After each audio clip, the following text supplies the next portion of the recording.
Welcome to this how-to video on importing KMLs into DJI GS Pro. In the app, tap the Material tab at the top of the side menu bar.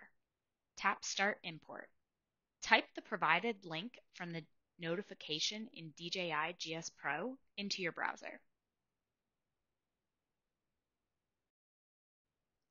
Click Upload Files and select the KMLs that you want to upload. Then return to DJI GS Pro. Your KMLs will be in the Material tab at the top of the menu bar.